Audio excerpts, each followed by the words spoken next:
Podemos dar inicio. Bien, iniciemos la ponencia magistral a través de la siguiente frase. Un ameno y cordial saludo a todos los audiovisores que se vienen conectando a través de todas las redes sociales de la Asociación Jurídica Derecho en Línea.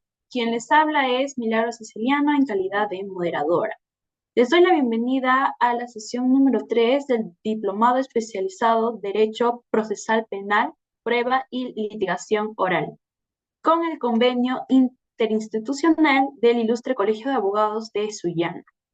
Es grato comentarles que nos honra presentar a una destacada profesional del ámbito jurídico.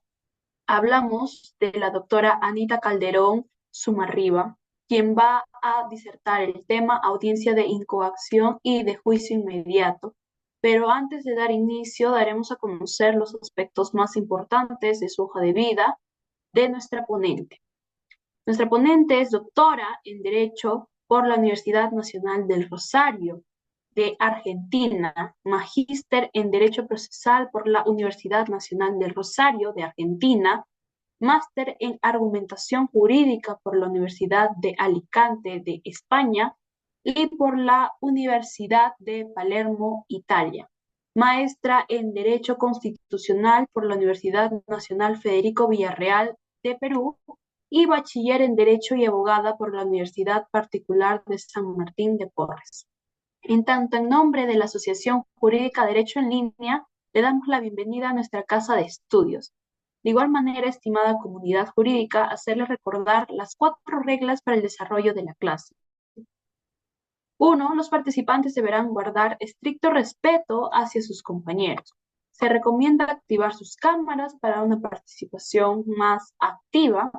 3. Activar la opción levantar la mano para pedir la palabra en el momento que se indique y desactivarla luego de participar.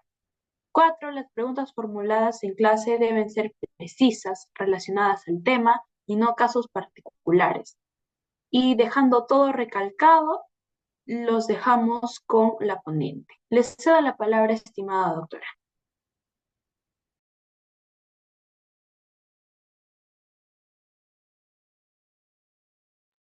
Buenas noches con todos. En primer lugar, debo agradecer a la Asociación Jurídica Derecho en Línea, también al Colegio de Abogados de Sullana y bueno, a todos los que en este momento están participando de este curso, donde vamos a hablar particularmente sobre el proceso inmediato en flagrancia.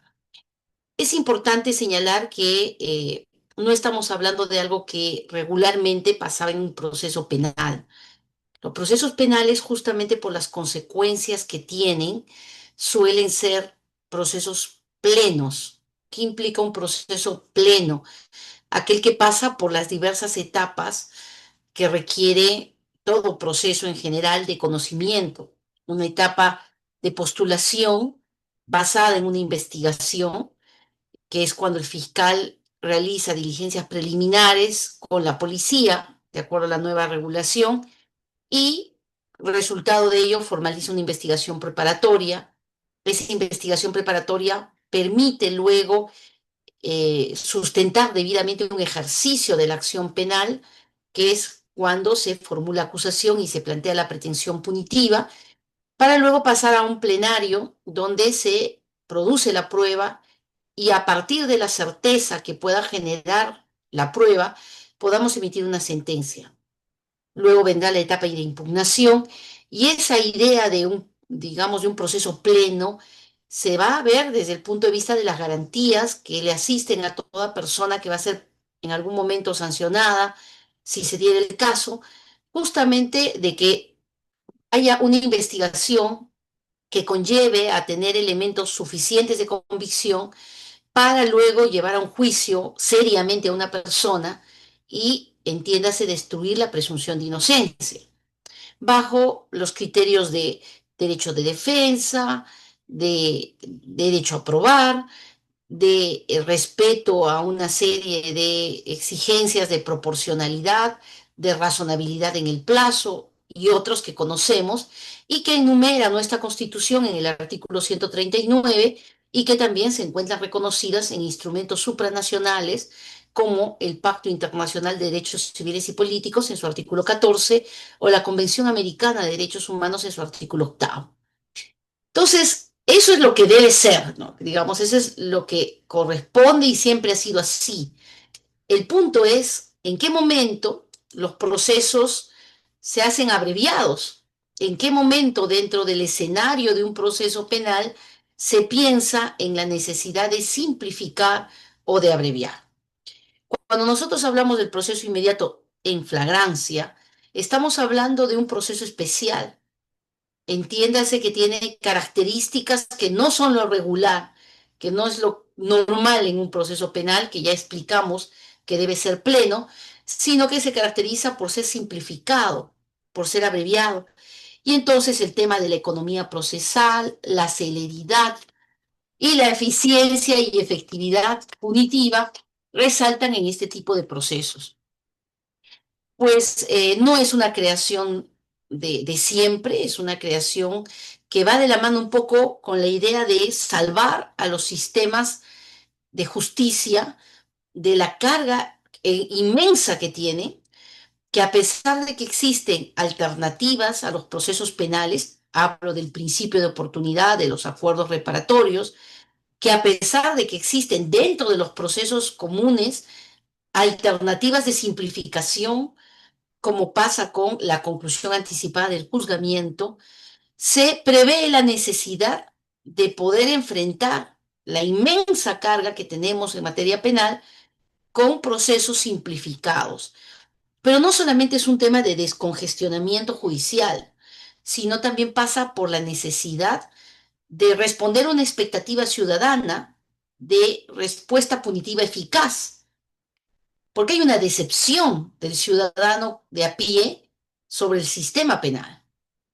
El ciudadano de a pie dice, pero ¿qué pasa con aquel que me arranchó el celular? ¿Y qué pasa con aquel que de repente me amenazó o me sigue en la calle y la policía lo interviene? ¿Por qué no hay una respuesta inmediata? ¿Por qué no tengo una respuesta punitiva efectiva? Y entonces, un poco también respondiendo al reclamo social, es que se prevé esta posibilidad de proceso especial. Entonces, primero que dentro de la naturaleza jurídica tenemos una manifestación de proceso penal excepcional, especial, caracterizado por la simplificación, porque se eliminan algunos momentos procesales, y esto no solamente motivado por la idea de descongestionar a la justicia penal, que es una justicia en crisis. 103.000 internos tenemos en los centros penitenciarios de nuestro país.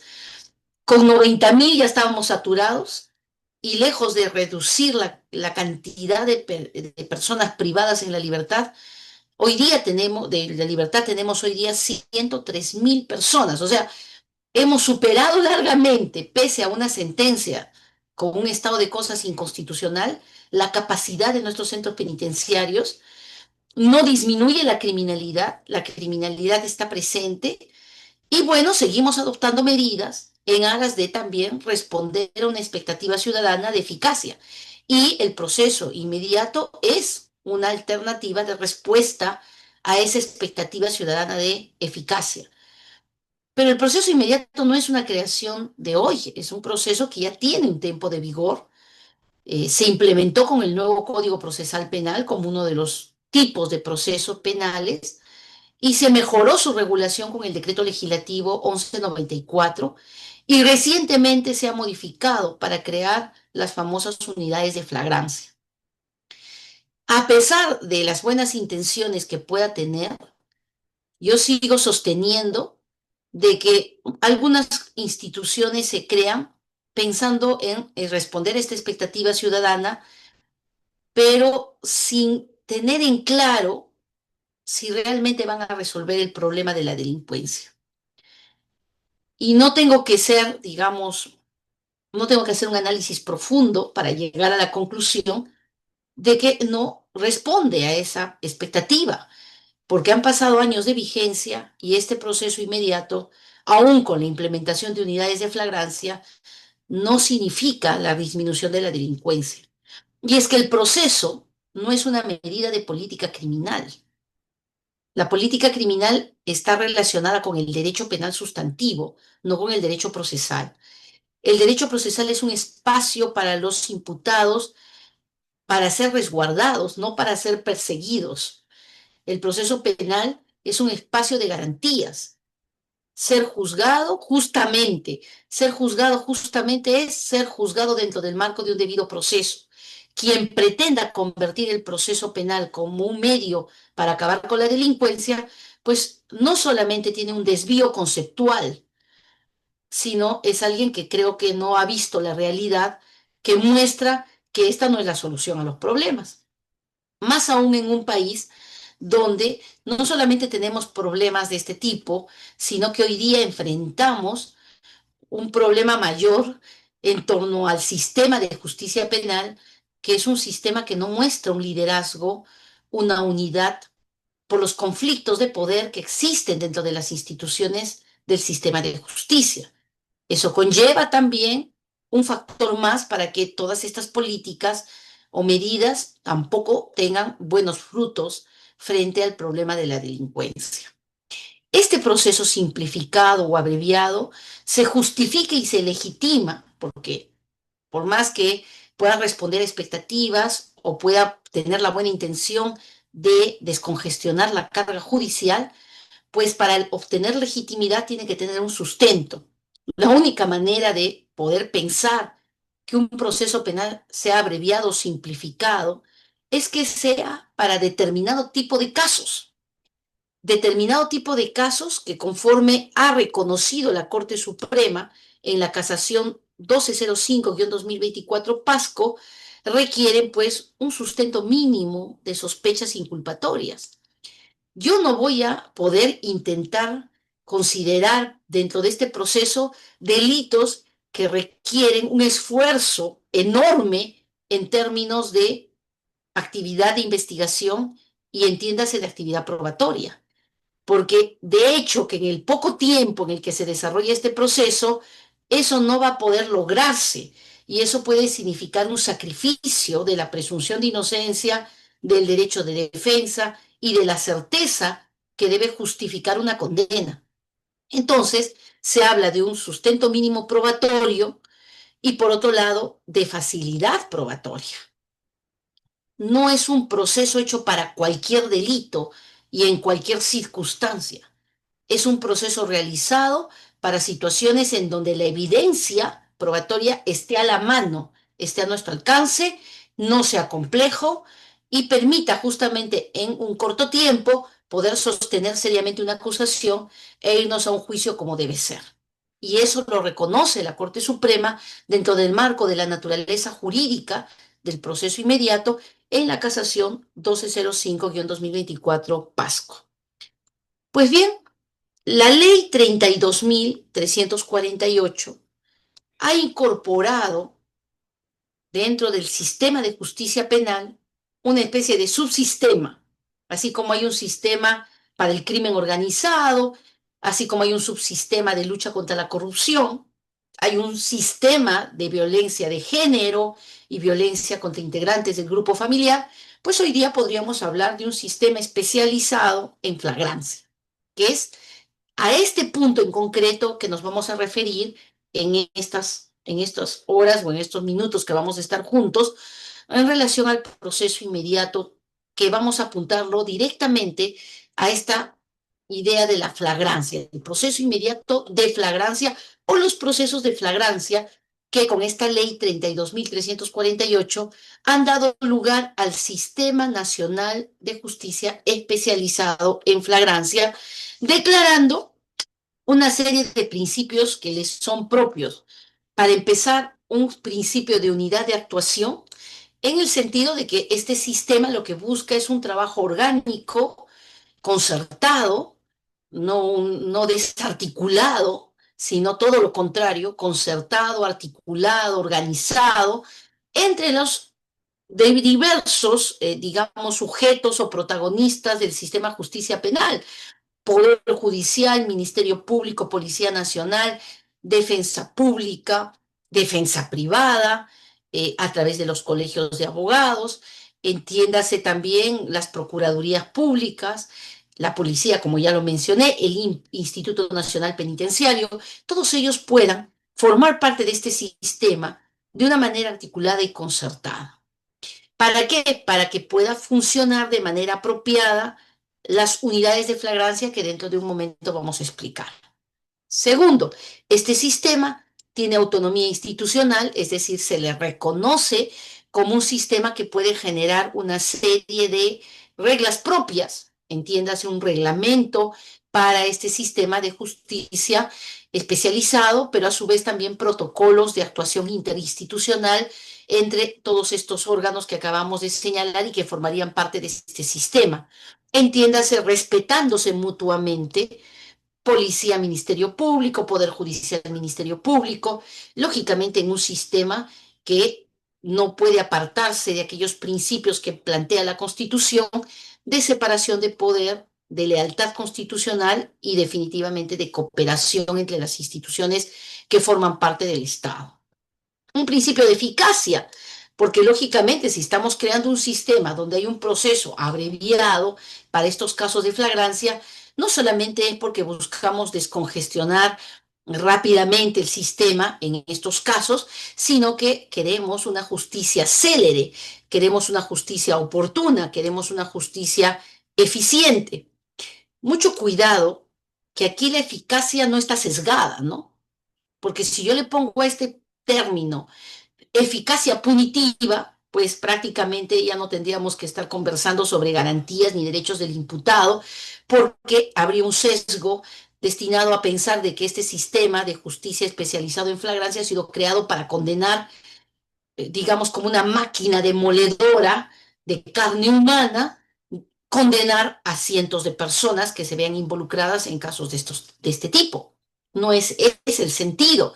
Hablamos de eficacia en el sentido de una justicia célere, rápida, oportuna, que dé una respuesta cuando corresponde, y eficiente en el sentido de un buen manejo de los recursos humanos, económicos, pero no porque se tenga que condenar a todo el mundo, porque la producción en serie, doctores, es lo que tendría que preocuparnos, ¿no? Que se haya creado esto para efectos de simplemente hacer un trámite rápido a efectos de finalmente tener una condena. Y claro, puede decirse que el sistema es exitoso si en un determinado tiempo evaluamos la cantidad de condenas que se han emitido. Mucho cuidado porque no se trata, como hemos mencionado hace un rato, de un sistema demoledor de carne humana. Se trata de un proceso simplificado que no deja de observar las garantías y de un sistema especializado que tiene propósitos muy loables, pero que no está sesgado a que solo se vayan a obtener condenas, sino que cuando corresponda se emitirán sentencias condenatorias y de ser el caso también tendrá que absolverse o sobreseer el caso o el proceso en el entendido que no se logren configurar o conseguir ciertos presupuestos necesarios justamente para este tipo de decisiones. La celeridad es una característica, celeridad en el sentido de que no debe haber dilaciones procesales, pero además el hecho de que sea un proceso inmediato de por sí y naturalmente a lo que le corresponde, implicará pues un proceso más corto porque está simplificado. Ello no implica una justicia rápida, ¿no? Yo me acuerdo hace muchos años cuando trabajé mi libro sobre el proceso inmediato, tengo un pequeño manual ya de varios años atrás, cuando el proceso inmediato, doctores, se incorporó y realizamos una visita a Costa Rica, donde tienen experiencias sobre el proceso de flagrancia. Una de las cosas que se decía es que no podría convertirse en la justicia McDonald's, ¿no? Comida rápida, como pasa en estos restaurantes de comida rápida, donde uno solicita y a los 10, 15 minutos o antes inclusive ya te están sirviendo lo que has requerido. Pues no se trata de eso, doctores. Se trata sí de no tener procesos excesivamente largos que razonablemente respondan a las características de simplicidad en términos de investigación y de pruebas que requiere este tipo de casos, pero no es simplemente procesar pasar por un proceso formalmente, sino observando, aun cuando esté simplificado, las garantías que reconoce la Constitución y los tratados internacionales que hemos citado. Exclusividad y especialidad, porque se quiere que el personal que esté involucrado en este sistema de justicia especializado, Poder Judicial, Ministerio Público, Policía Nacional, Defensa Pública, pues sean especializados, conozcan el tema, no solamente el trámite, sino también los delitos que frecuentemente van a, digamos, ser amparados o van a tener un trámite en esta vía que estamos señalando. Estos serían los elementos de este sistema que a su vez da lugar a los siguientes componentes. Primero, como es una cuestión autónoma, si bien es cierto, no deja de estar dentro del marco de la justicia penal en cuanto sistema, no deja de tener reglas también propias y características propias. Por lo tanto, requiere de un órgano rector que permita que este sistema funcione concertadamente, con políticas claras y medidas también, digamos, uniformes. Por lo tanto, hay un Consejo Nacional de Flagrancia que está presidida hoy por la presidenta del Poder Judicial, pero que a su vez tiene los titulares del Ministerio Público, del Ministerio del Interior, la Policía Nacional, el Instituto Nacional Penitenciario, quienes podrán participar de este Consejo Nacional de Flagrancia, quien conduce y evalúa las políticas que se den en torno a este sector en particular. Es este órgano encargado de dar, por ejemplo, toda la normativa que reglamenta el proceso de flagrancia, así como los protocolos interinstitucionales para la coordinación que debe existir. En un nivel intermedio están los comités distritales de este sistema, que están integrados por los presidentes de corte, los presidentes de la Junta de Fiscales, el director de la Defensa Pública, el director del Instituto Nacional Penitenciario en esa región, y que aplican todos aquellos planes, proyectos y medidas, así como directivas que da el Consejo. Entiéndase que el Consejo Nacional de Flagrancia actúa como una secretaría ejecutiva, que es, digamos, el órgano que se encarga de coordinar y ejecutar todas aquellas políticas en coordinación con los comités distritales. Pero todo eso lo vemos un poco lejano, ¿no? Que viene a ser un poco el gobierno, ¿no? La gestión del sistema. ¿Qué es lo que vamos a tener nosotros cercano? Las unidades de flagrancia. Las unidades de flagrancia, de acuerdo a la ley en comentario, deben implementarse progresivamente en nuestro país, de manera que se irán creando conforme el presupuesto lo permita y conforme se vaya planificando anualmente. Para noviembre del 2025, doctores, tenemos 38 unidades de flagrancia en 34 distritos judiciales. Y de estas 38 unidades de flagrancia, 15 son unidades modelo y estamos hablando de 23 unidades piloto.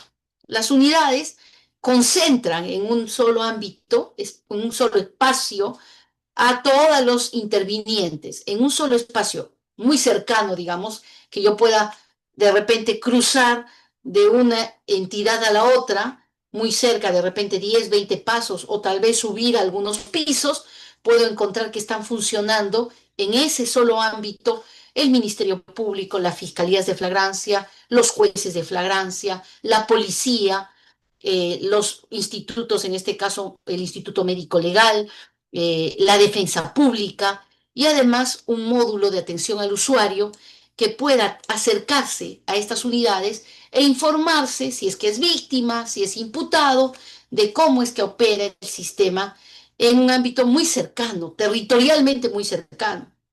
Y además de territorialmente muy cercano, entiéndase coordinado y con una uniformidad en cuanto a los procedimientos y pasos a seguir cuando existe flagrancia que lógicamente conlleva llevarnos a un proceso inmediato.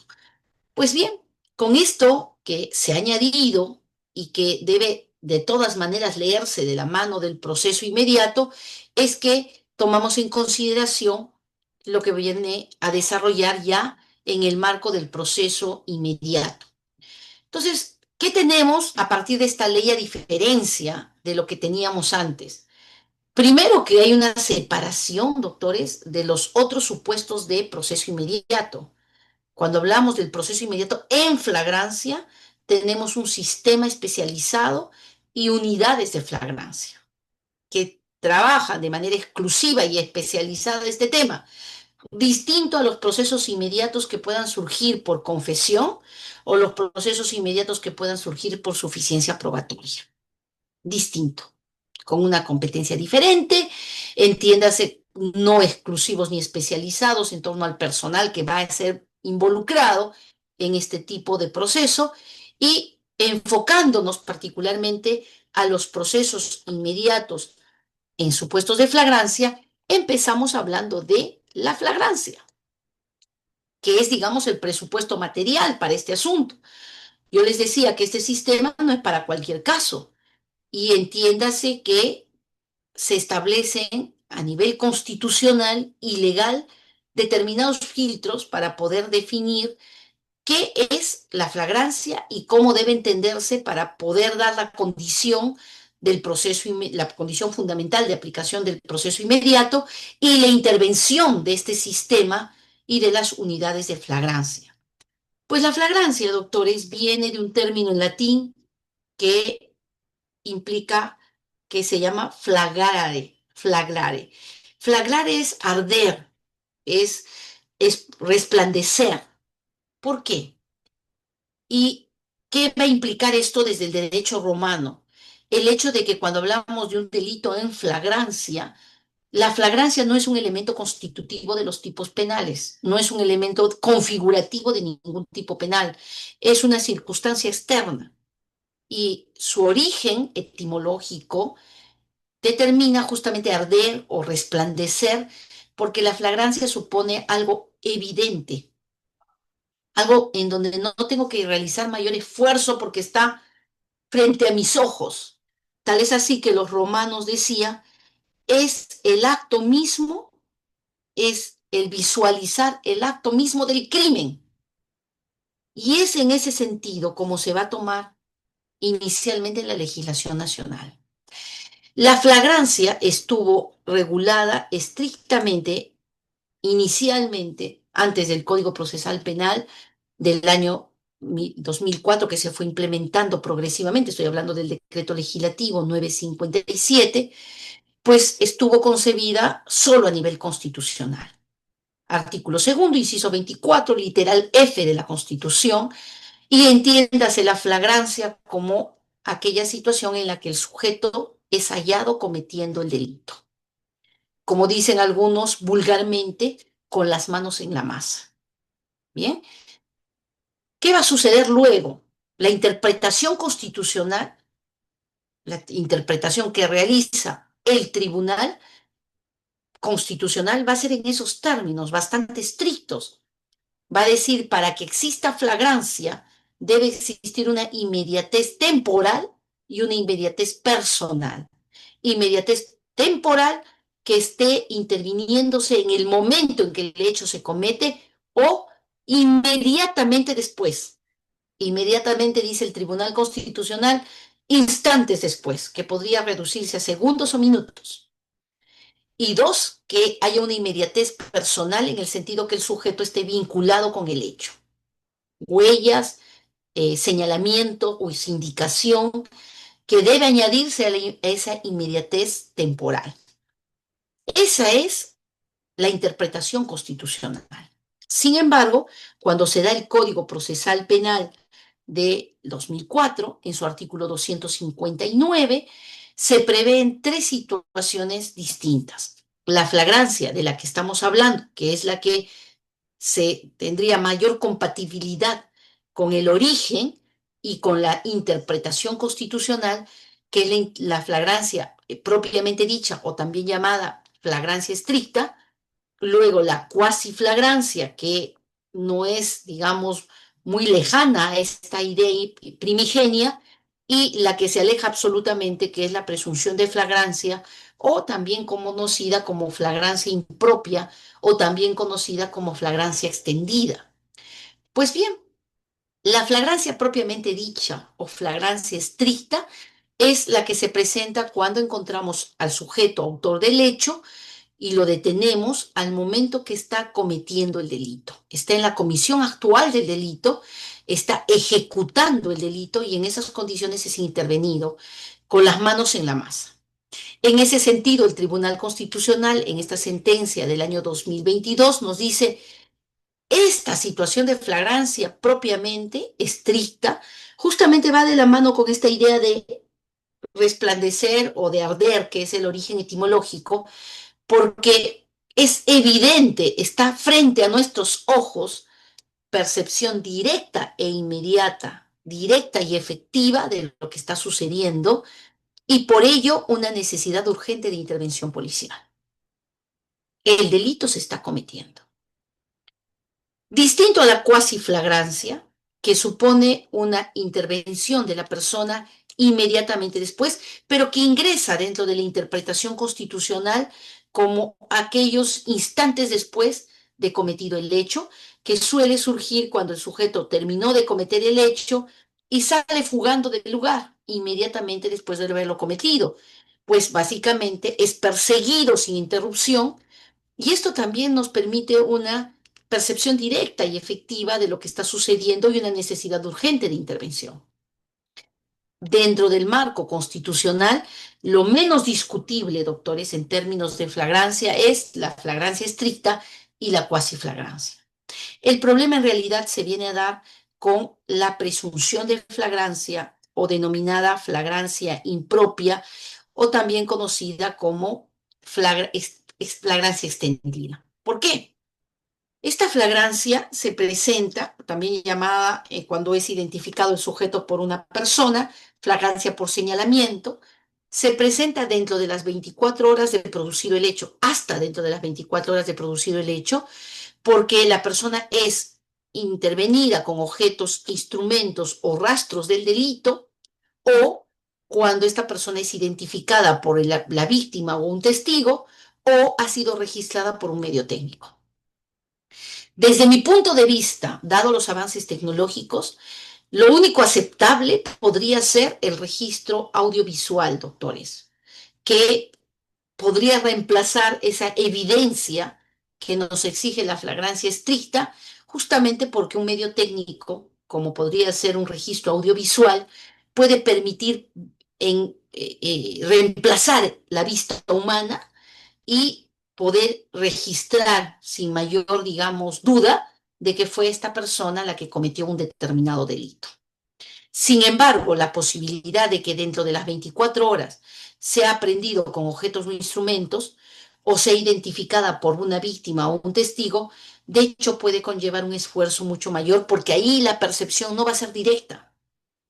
La percepción no va a ser directa.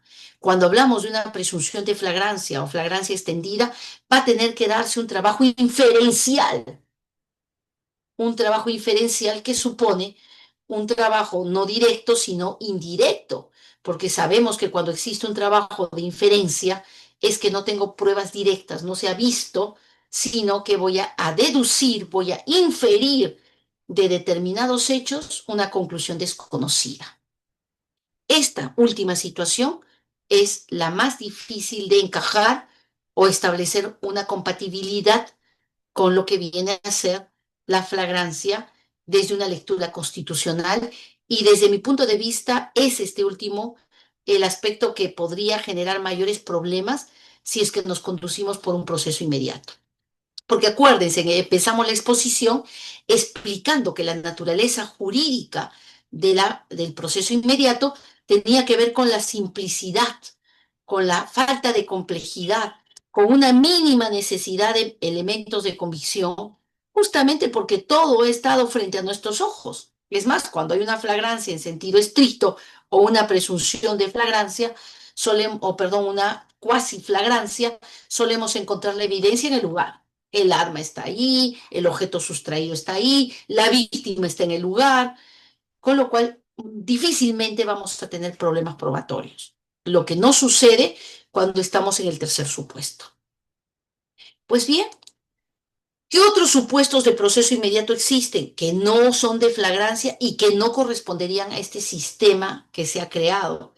Pues las otras situaciones que prevé el proceso inmediato son el delito confeso, pero solamente permite la confesión pura y simple, no lo que se llama la confesión calificada o cualificada, haciendo la diferencia en que la primera, el sujeto dice, soy culpable, acepta su responsabilidad, narra en forma detallada los hechos en los que tuvo intervención y punto. Mientras que una confesión calificada o cualificada implica que el sujeto, si bien es cierto, acepta responsabilidad y establece la narración de hechos, incorpora dentro de esta confesión razones que podrían ser eximentes de responsabilidad o causas de disminución de punibilidad, dado de que alega, por ejemplo, una legítima defensa, un estado de necesidad justificante, alguna cuestión que aminore su culpabilidad, un error de previsión, un error de comprensión culturalmente condicionado, y esto qué hace o qué determina para que no sigamos el proceso inmediato, pues una confesión cualificada o calificada, al invocarse estas causas de justificación, de exculpación, de exclusión de punibilidad, abren necesariamente un espacio probatorio y un espacio de debate que no nos ofrece el proceso inmediato. Entonces, solo si hubiera una confesión pura y simple, corresponderá que vayamos por el proceso inmediato. Ojo, esta situación no está contemplada dentro del sistema de flagrancia, especializado de flagrancia que hemos visto. Esto tendría que seguir, digamos, la vía del proceso inmediato, pero entiéndase ante jueces no especializados ni fiscales especializados en flagrancia. Dentro de lo desarrollado en el Acuerdo Extraordinario 2-2016, también se configura el caso de un proceso inmediato cuando existe un delito evidente. Esto es, que con diligencias preliminares, con los primeros actos de investigación, estos actos sumariales, si bien no tenemos una situación de flagrancia, podamos tener elementos suficientes, unívocos, que nos lleven a una alta probabilidad, habla de una extrema probabilidad de que el sujeto es autor del hecho, sin necesidad de requerir mayores esfuerzos de investigación, con lo cual se justifica el tener que irnos a un proceso mucho más rápido. Pero ojo, no hablamos de que existan dudas, de que existan aspectos todavía por desarrollar. No, para hablar de un delito evidente, tal como lo establece la jurisprudencia, hemos llegado a un nivel de probabilidad con los elementos de convicción logrados en diligencias preliminares que ya hacen totalmente innecesario realizar más investigaciones, realizar mayores actos de investigación. Muy bien, ¿qué debemos tener en cuenta para la procedencia de un proceso inmediato, digamos, para situaciones de flagrancia? Además de verificar la flagrancia en las condiciones que hemos visto que se regulan en tanto el artículo segundo, inciso 24, literal F de la Constitución y el artículo 259 del Código Procesal Penal, deberemos tomar en cuenta algunos elementos adicionales. Si voy a enfrentar un proceso inmediato en una situación de flagrancia, pues lo puedo hacer en situaciones que impliquen una ausencia de complejidad. En otras palabras, en casos simples. Es ahí donde vienen algunos primeros problemas que conllevan el que se sumen, aún estando en flagrancia, situaciones que van a requerir muchos actos de investigación y de hecho un espacio probatorio mayor. Por ejemplo, uno puede decir, pero encontramos a un sujeto o varios sujetos que estarían en una situación de flagrancia en un caso de extorsión o en un caso de violación sexual o está en un caso de robo agravado. Entonces, si bien la situación de flagrancia se puede estar dando, uno tiene que ponerse a pensar que si es una violación sexual, tengo que establecer una cámara GESEL, tengo que establecer un protocolo psicológico, tengo que hacer un examen psicológico al agresor, tengo que hacer exámenes médico-legales, tengo que ver las condiciones de la víctima en cuanto a su edad, a situaciones de violencia o engaño o amenaza que se hubieran presentado. Bueno, pues esto hace que el caso no sea simple, definitivamente hay cierta complejidad. Y si hablamos de una extorsión real o virtual, porque hoy día se utiliza también los medios digitales para las extorsiones, pues de igual modo, la extorsión no es un delito simple, requiere, por un lado, la violencia, la amenaza, en algunos casos incluso manteniendo a personas como rehenes para obtener la disposición patrimonial de la víctima. Esto supone utilizar medios tecnológicos, hacerlo incluso en algunos supuestos utilizando mecanismos que puedan generar mayor temor, como el uso de armas de guerra, por ejemplo, granadas, o el hecho de que se apunte a determinado sector empresarial, medios de transporte, como sucede y lo vemos en la actual o en organizaciones criminales. Podría estar en una situación de flagrancia, pero lo que se requiera para el caso hace que este asunto, siendo complejo, no pueda verse en un proceso inmediato, de ninguna manera. Y en el acuerdo plenario 2-2016 extraordinario, la Corte Suprema señaló que si bien es cierto, no vamos a encontrar como un presupuesto para la procedencia un tema de proporcionalidad, pues para la Corte Suprema la proporcionalidad es un elemento implícito y radica en el siguiente razonamiento.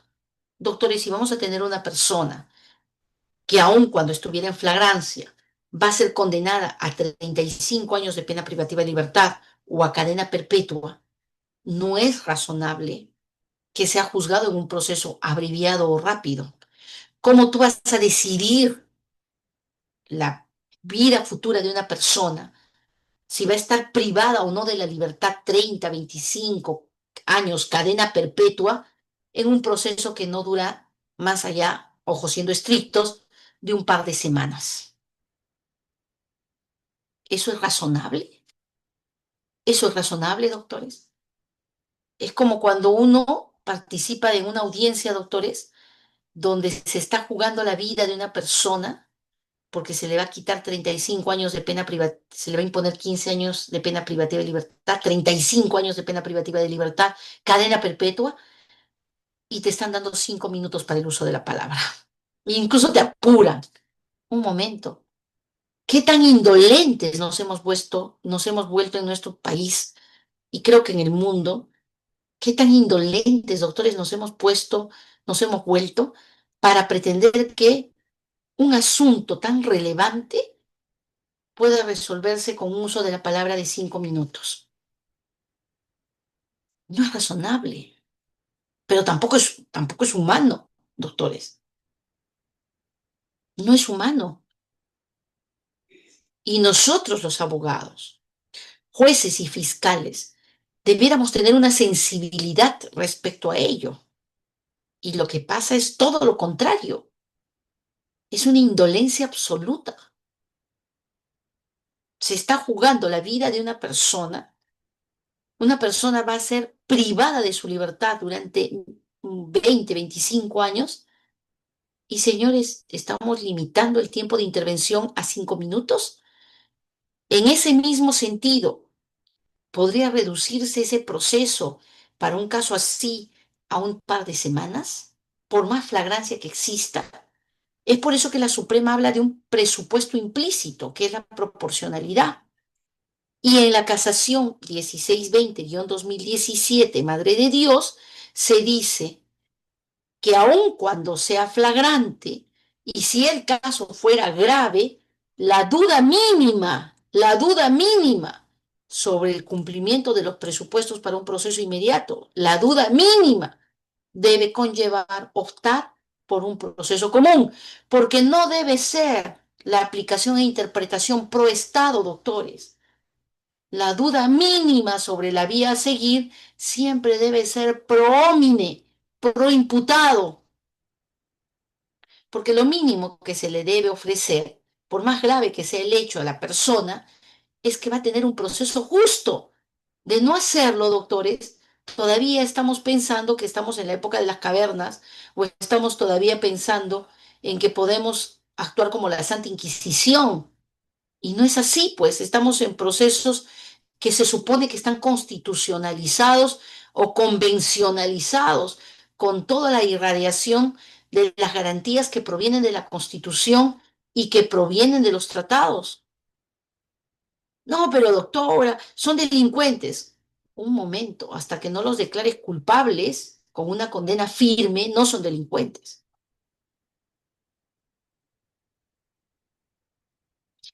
Esto que digo lo digo con cierta molestia y lo digo muchas veces con cierta severidad, porque, doctores, creo yo que nos debe llamar a la reflexión. Nos debe llamar, doctores, también a preocuparnos de qué clase de sistema penal estamos construyendo y del que somos parte.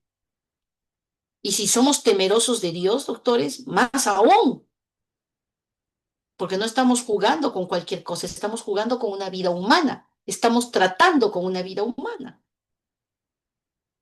Pues bien, estos elementos adicionales tendrán que ser evaluados para decidir si corresponde ir o no al proceso inmediato, aun cuando tengamos una situación de flagrancia. El proceso de flagrancia, el proceso inmediato de flagrancia o el proceso de flagrancia tiene etapas claramente definidas. Tiene una etapa preliminar que da lugar a un informe policial con todas las modificaciones que se tienen hoy de intervención de la policía en las investigaciones, con una dirección estratégica que en nada tiene por qué intervenir en la dirección jurídica del Ministerio Público. No son direcciones incompatibles como en algún momento se quiso hacer ver, son, yo creo, situaciones que se complementan.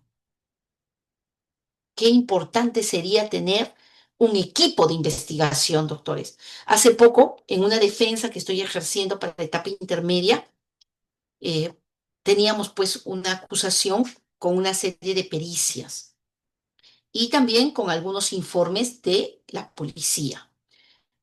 Óbices, había habido seguimientos y todo eso, agentes encubiertos, etcétera. Y yo decía, y lo conversaba con un colega colombiano, y le decía, en este caso, a mí me gustaría tener un brazo de investigación como abogada, porque sí tenía un cliente con los recursos necesarios para poder tener investigadores privados. En Colombia, la defensa puede ser asistida por investigadores privados, como en Estados Unidos, y esos investigadores pueden ir a juicio, justamente a informar sobre aquellas investigaciones, que ustedes no saben los enormes beneficios que tendría para muchos procesos, porque las investigaciones en el marco del Estado a veces tienen muchísimas deficiencias y a veces tenemos personas que no deban responder penalmente, que no debieron ser nunca investigadas y que indebidamente han sido incorporadas. Y con las investigaciones privadas se puede tener claro en qué momento, bajo qué circunstancias se incorporaron a gente que a veces son falsos positivos. Pues bien, en diligencias preliminares, como estoy en una situación de flagrancia, conforme el artículo segundo, inciso 24, literal F de la Constitución, yo tengo un sujeto detenido, porque el artículo segundo, inciso 24, literal F de la Constitución, me habilita como policía a detener al sujeto en flagrancia, en cualquiera de los supuestos, flagrancia estricta, cuasi flagrancia o flagrancia presunta. Y dice la Constitución hasta 48 horas si son delitos comunes, eso obedeció una reforma constitucional, 15 días si son los delitos exceptuados de tráfico ilícito de drogas, terrorismo, espionaje, y con la reforma constitucional se incorporó crimen organizado. En ese término, y no más, porque además funciona el plazo estrictamente necesario, que implicaría menos de 48 horas en algunos casos y menos de 15 días en otros, pues deberá estar listo el informe policial. Y si esto yo lo concuerdo con el artículo 15 de la ley que estamos comentando, que crea el sistema de flagrancia, justamente el artículo 15 de esta ley dice que si está el sujeto detenido en flagrancia, se trasladará de inmediato a la unidad de flagrancia, ¿bien? Siempre que, ojo, para definir su situación, si va a continuarse con el proceso inmediato, con la incoación que hará el fiscal y tal vez con una prisión preventiva u otro tipo de medida personal, pero también con la posibilidad de que estos delitos se excluyan. ¿Qué dijimos hace un momento, doctores? Dijimos hace un momento que El proceso inmediato no está hecho para casos complejos ni delitos graves, porque sería desproporcionado, sería irrazonable que procesos de cierta naturaleza y gravedad sean sometidos a un proceso rápido, un proceso abreviado. Y expresamente lo dice esta ley. Dice que los delitos de tráfico, terrorismo, espionaje, crimen organizado no podrán ser tramitados en este proceso de flagrancia, aun cuando sean flagrantes, no podrán ir por esta vía, con lo cual solamente podrían ir por esta vía los casos de flagrancia que correspondan a delitos comunes. Muy bien. Todos los delitos comunes. ¿Qué pasa si es una situación de flagrancia en casos de violencia de género? ¿Qué pasa si es una situación de flagrancia en una cuestión de administración pública, de corrupción de funcionarios? Pues no establece otras excepciones, doctores. Con lo cual, delitos comunes que inclusive podrían significar, siendo simples y no tan graves, asuntos que correspondan a algunas subespecialidades, como por ejemplo las agresiones contra la mujer e integrantes del grupo familiar. No hace más distinciones la norma en comentario, tampoco las hace el Código Procesal Penal. La única exigencia es que sean en flagrancia y la otra exigencia que deriva de esta última ley es que no sean los delitos exceptuados en el artículo segundo, inciso 24, literal F de la Constitución, que son los que hemos subrayado. De inmediato se pone a disposición de la unidad de flagrancia y el fiscal de flagrancia va a incoar el proceso inmediato, le va a pedir al juez que se siga el proceso inmediato y el juez va a convocar a la audiencia de incoación de proceso inmediato. De inmediato, valga la redundancia, de inmediato. ¿Por qué? Porque tengo un detenido, donde la norma constitucional me está poniendo como margen máximo 48 horas o el plazo estrictamente necesario, que puede ser menos de 48 horas. Por lo tanto, su situación jurídica debe ser definida antes que concluyan esas 48 horas. Y entonces esta norma incorpora algunos contenidos a esta audiencia de incoación de proceso inmediato. Lo primero, dice que el juez de flagrancia deberá controlar la legalidad y el plazo de la detención preliminar o de detención policial.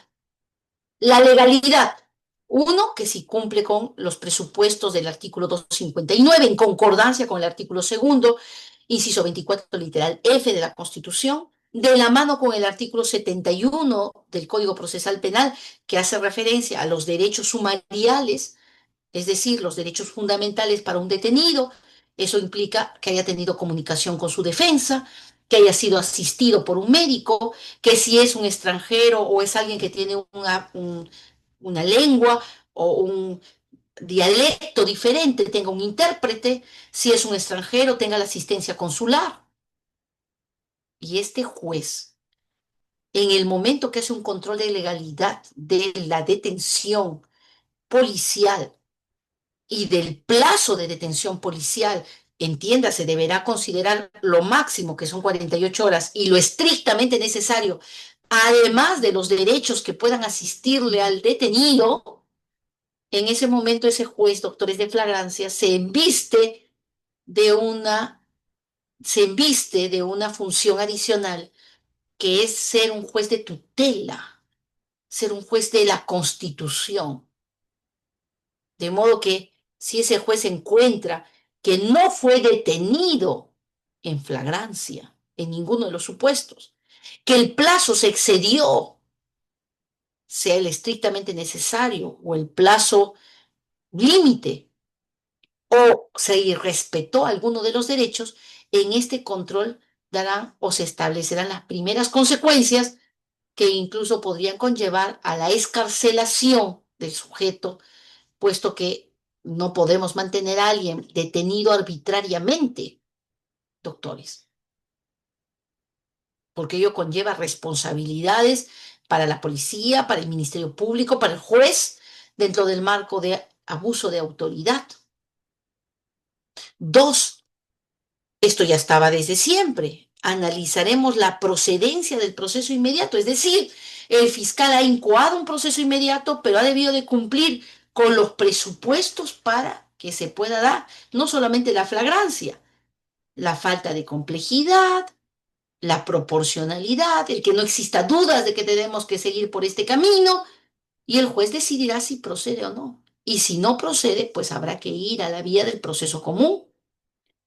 Y se añade, en esta oportunidad también se verá la constitución de las partes, si es que se presentara esa posibilidad. Por ejemplo, es esta la oportunidad que si tenemos una víctima pueda requerir su constitución como actor civil y si tenemos a un tercero, sea una persona jurídica para efectos penales o un tercero civilmente responsable, la parte interesada haga el requerimiento de constitución. Y si hubiera oposición, habrá que abrir debate y se resolverá sobre si corresponde o no constituir a la parte, dependiendo que cumpla con los presupuestos formales y materiales para la constitución de partes en el proceso penal.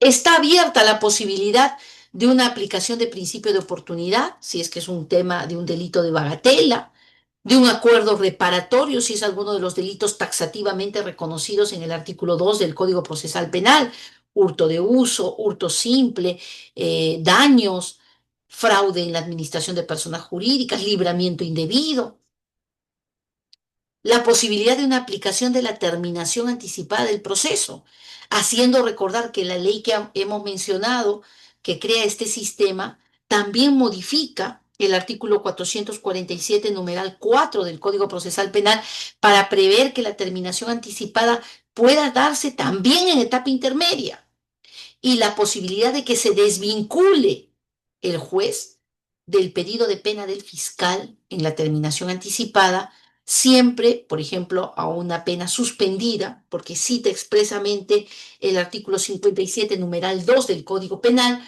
a una pena suspendida si es que habrá un pronóstico favorable de que no volverá a cometer delitos.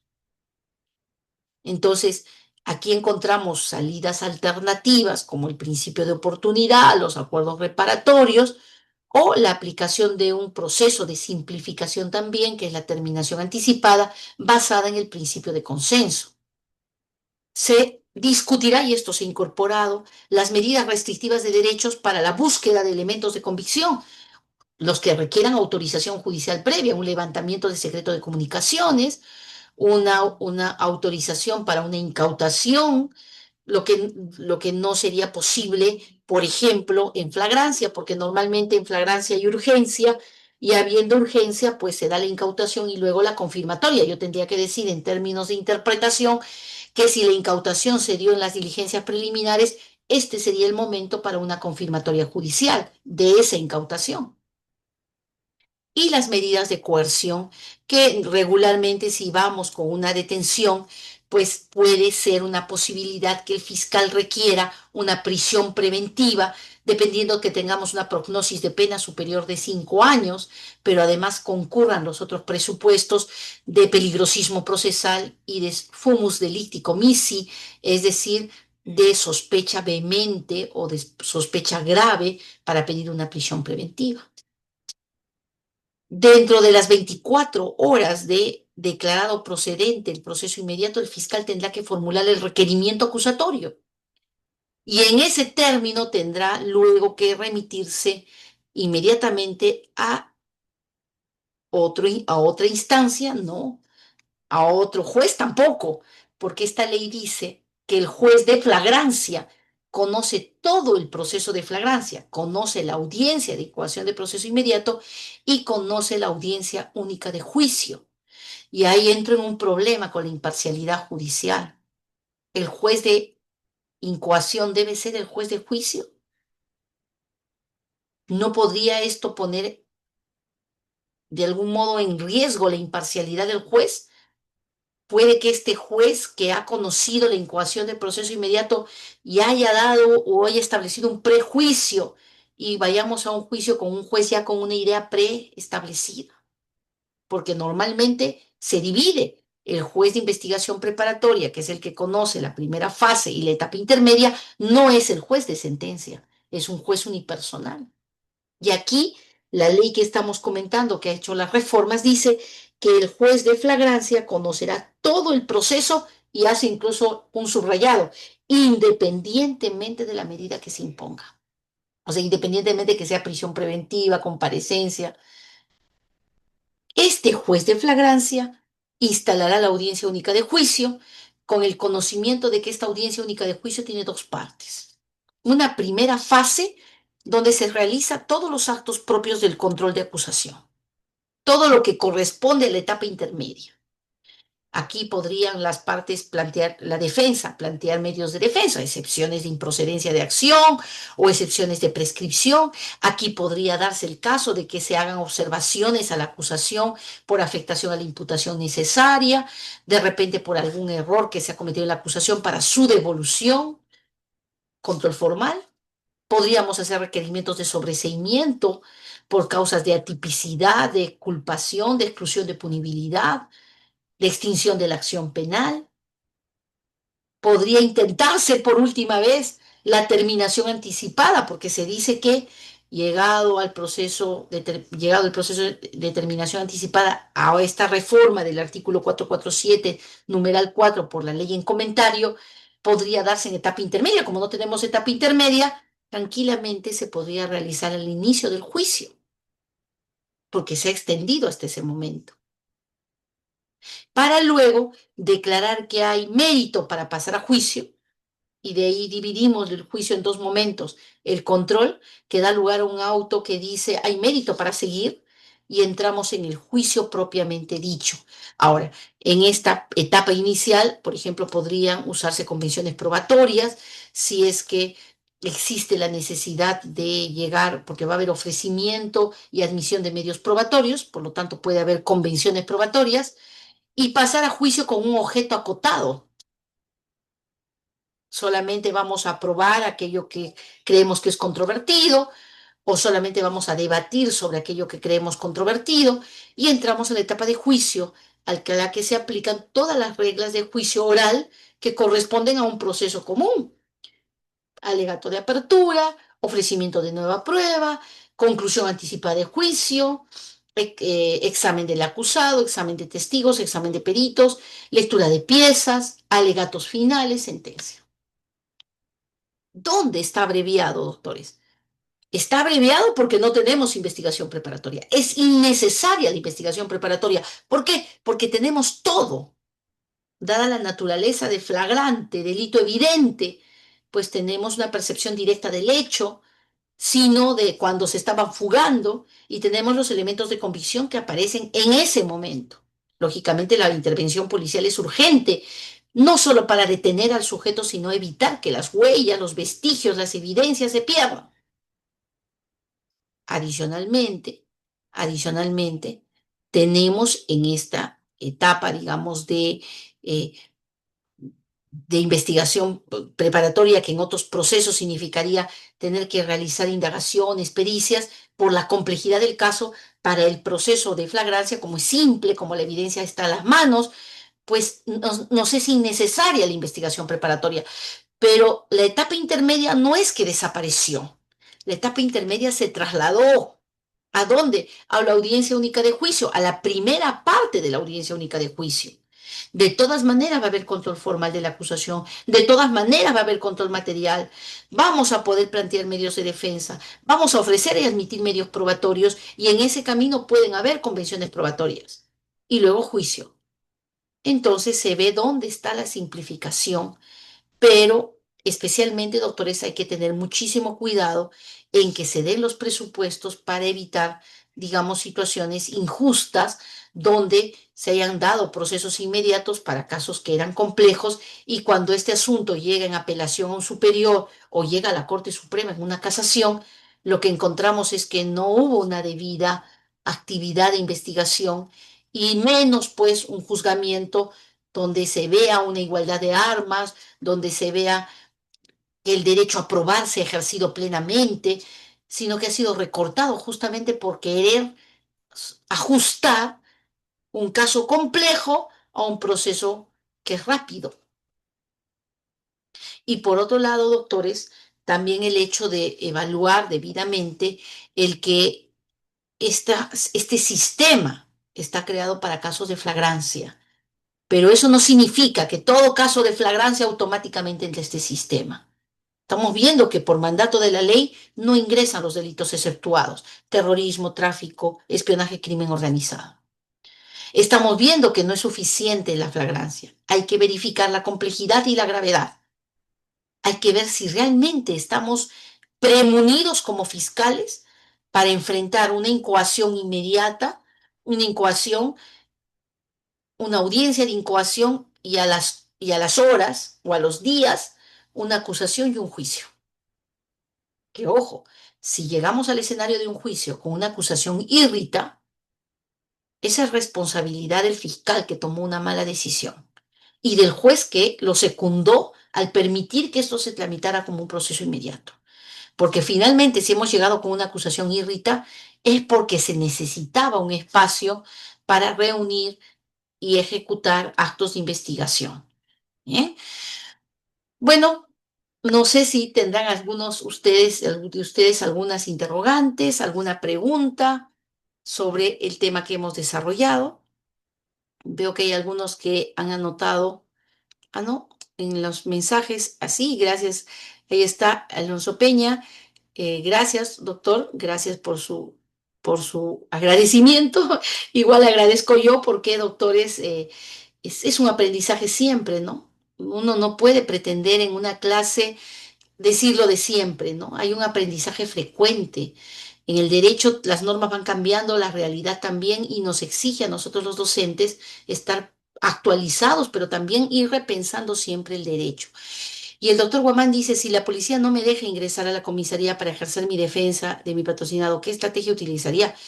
Doctor, no lo pueden restringir en torno a este derecho, que va de dos lados: el derecho del imputado a una defensa irrestricta y el derecho de usted de ejercer con libertad el ejercicio de la profesión de abogado.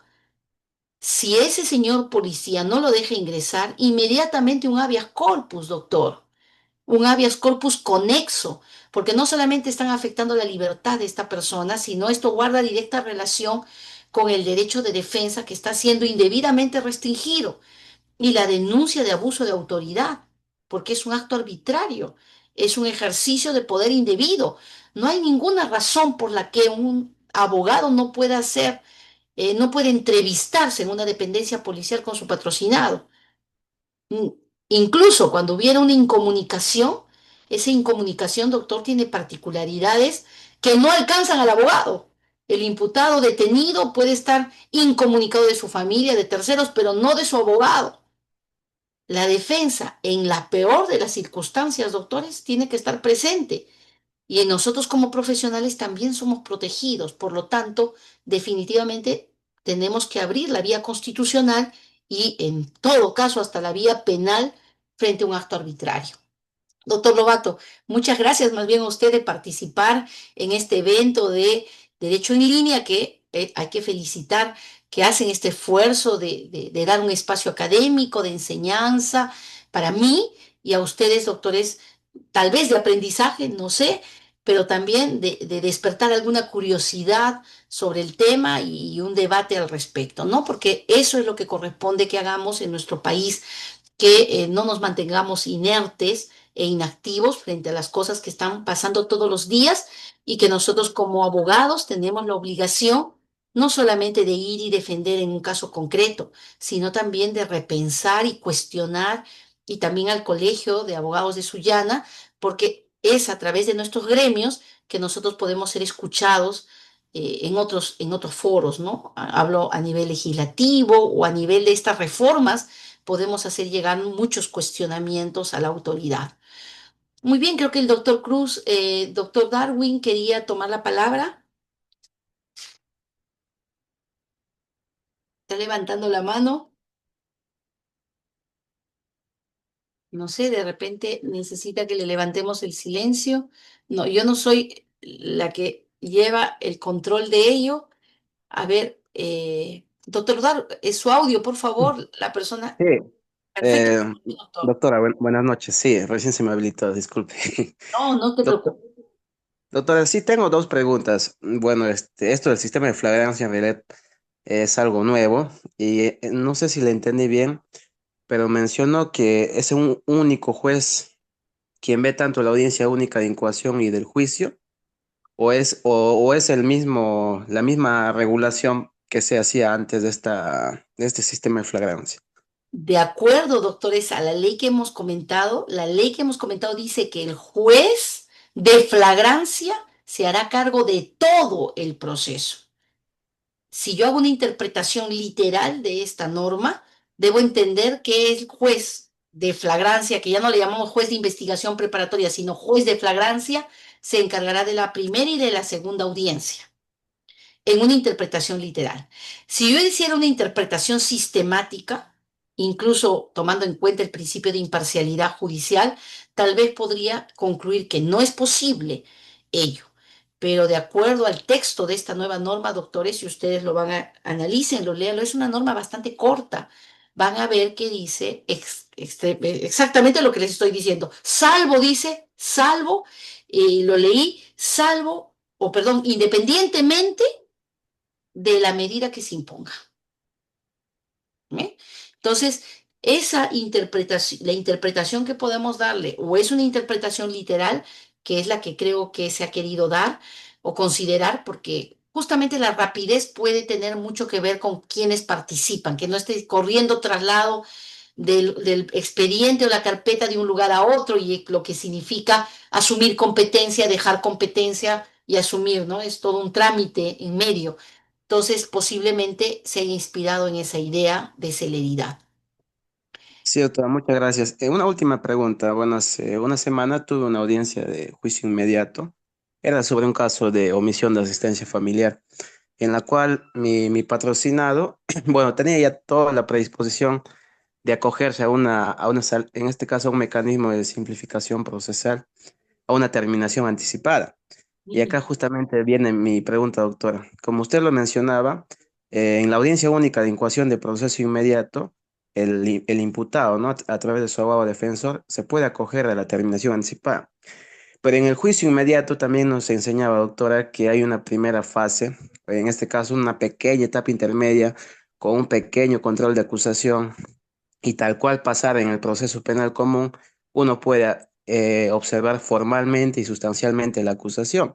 Y si nos vamos al 350, y así yo planteé al juez de investigación preparatoria una terminación anticipada en etapa intermedia, bajo la última modificatoria, ¿no? Que hubo sobre que se Está puede bien, instar en procedimiento intermedio. Y el juez me declaró improcedente mi pedido porque señaló que eso solamente aplica, doctora, al proceso común. Entonces, mi pregunta es, doctora, ¿se puede hacer una interpretación, en este caso, restrictiva de la incoación de terminación anticipada en juicio inmediato en esta primera fase? ¿O es que se debe hacer una interpretación pro actione? Esa es mi pregunta, doctora, y muchas gracias. doctor. A mí me parece que se puede aplicar en todo proceso, sea que tenga una fase intermedia como el proceso común, o sea un proceso inmediato, porque además está en el mismo cuerpo legislativo esta reforma. Y le diré que ya acá en Lima yo tuve un procesado, un patrocinado, en donde nos notifican para la audiencia única de juicio y el juez nos dice en la resolución, en la parte final, y les insto, dice, y les insto a las partes a evaluar si podrán requerir algún mecanismo de simplificación. Nos insta. Entonces, cuando vamos a la audiencia, doctor, yo planteo, iniciando nada más, antes de poder proceder a un control y todo ello, yo le digo, señor juez, sería importante, a partir de que usted nos ha instado, de que podamos conversar con la fiscalía a efectos de una terminación anticipada, en virtud a esta norma. Y el juez dice, perfecto, los dejo solos y vayan a conversar ahí en el Google Meet, en el Google Meet, pues, porque ellos utilizan ese aplicativo, conversen y se retira él. Entonces, ¿por qué hacer mucho, por qué hacer complejo aquello que no es, doctores? Lógicamente, el beneficio es mucho mayor que una conclusión anticipada de juicio, pero una conclusión anticipada de juicio no es en este estadio de la primera fase, es cuando nos dicen, ya hay mérito para juicio y entramos a juicio oral, eso ya es más adelante. Pero si estamos en este momento aunque se llame audiencia única de juicio, yo creo que no existiría ninguna dificultad porque la norma no distingue, y si la norma no distingue, ¿por qué tenemos que distinguir nosotros de realizar ello? Porque además cumple con el propósito, que es simplificar y lograr resultados inmediatos. Entonces, en aquellos casos en donde se dé, bienvenido sea, no solamente porque es pro reo, no solamente porque es pro imputado, también es pro Estado, porque estos institutos facilitan la administración de justicia, hacen que la administración de justicia sea mucho más efectiva y eficiente. Entonces, doctora, a mí me parece que tendría que ser una lectura de otra manera. En realidad, es un poco obstaculizar este asunto, ¿no? Ser demasiado, no sé si formales o muy quisquillosos, digamos, con la norma, y con eso estamos entorpeciendo el desarrollo de alguna de estas figuras. Muy bien, gracias, doctor Darwin. Acá hay una pregunta del doctor Machaca. Dice, ¿qué características deben tener otros delitos comunes para iniciar el proceso inmediato? Lo que decíamos, doctor, si no fuera flagrancia, podrían ser bajo una confesión simple, no calificada, o dos, que existe una evidencia probatoria. Pero esos casos no se ven por este sistema de flagrancia, se ven como proceso inmediato, sí, pero dentro del marco común y corriente. Y lógicamente evitar que sean complejos, evitar doctores que sean desproporcionados, ¿no? Ah, bueno, estoy en algunas maestrías, doctores de la Continental, estoy en la universidad también de CIPAN, en la maestría penal, pero no dicto particularmente este tema. En la Continental dicto control de acusación con litigación oral en control de acusación, y en la Universidad de CIPAN enseño Derecho Penal Internacional. Bien, ya varios años en ambas universidades. Así que bueno, si me quieren encontrar en alguna universidad, aparte de GACAL, que dirijo también, pueden encontrarme en esas universidades, y bueno, para mí será también un gusto compartir con ustedes en un nivel de mayor profundidad. Bien, ¿alguna otra intervención? Muy bien. Bueno, estoy en Luces Cámara Derecho, si ustedes quieren suscribirse. También podemos enseñar a través de estas nuevas tecnologías, y tenemos Luces Cámara de Derecho, que es gratuito en cualquier momento para que ustedes se actualicen. Estamos trabajando jurisprudencia y también la legislación. Muy bien, les agradezco a la asociación, les agradezco al Colegio de Abogados de Sullana, y agradezco a quienes están participando en este momento y que nos van a compartir, me imagino, más adelante también la clase que hemos dictado. Muchas gracias. Muchas gracias a usted, estimada doctora Anita Calderón Sumarriba. Agradecemos su valiosa participación y el generoso compartir de su conocimiento. En nombre de la Asociación Jurídica Derecho en Línea, le reiteramos que esta es y será siempre su casa académica. Esperamos seguir contando con su presencia en futuros eventos, y a todos nuestros participantes, gracias por su asistencia y su activa participación. Fue un honor acompañarlos esta noche. Que tengan muy buenas noches a todos. Buenas noches con todos. Gracias.